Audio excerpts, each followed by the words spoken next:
بسم الله الرحمن الرحيم والمرسلات عرفا فالعاصفات عصفا والناشرات نشرا فالفارقات فرقا فالملقيات ذكرا عذرا أو نذرا إنما توعدون لواقع فإذا النجوم طمست وإذا السماء فرجت وإذا الجبال نسفت وإذا الرسل أقتت لأي يوم أجلت ليوم الفصل وما أدراك ما يوم الفصل ويل يومئذ للمكذبين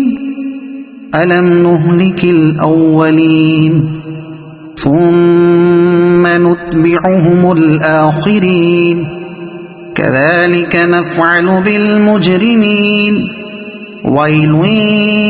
يومئذ للمكذبين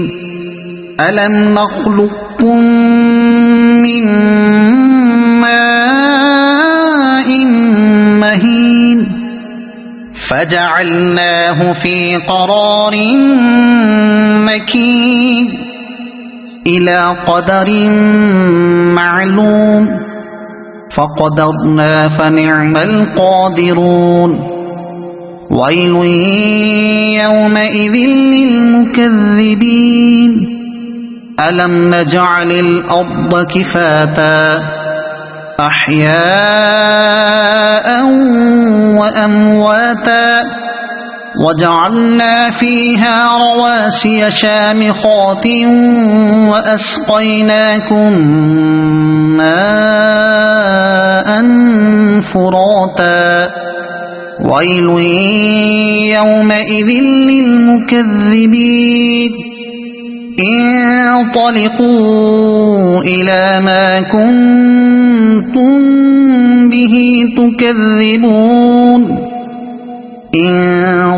انطلقوا إلى ظل ذي 3 شعب لا ظليل ولا يغني من اللهب إنها ترمي بشرر كالقصر كأنه جمالة صفر ويل يومئذ للمكذبين هذا يوم لا ينطقون ولا يؤذن لهم فيعتذرون ويل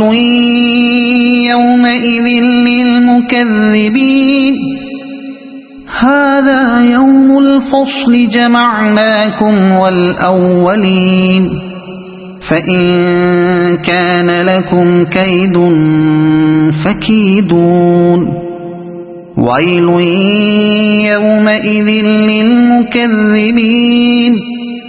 إن المتقين في ظلال وعيون وفواكه مما يشتهون كلوا واشربوا هنيئا بما كنتم تعملون إنا كذلك نجزي المحسنين ويل يومئذ للمكذبين كلوا وتمتعوا قليلا إنكم مجرمون ويل يومئذ للمكذبين وإذا قيل لهم اركعوا لا يركعون ويل يومئذ للمكذبين فبأي حديث بعده يؤمنون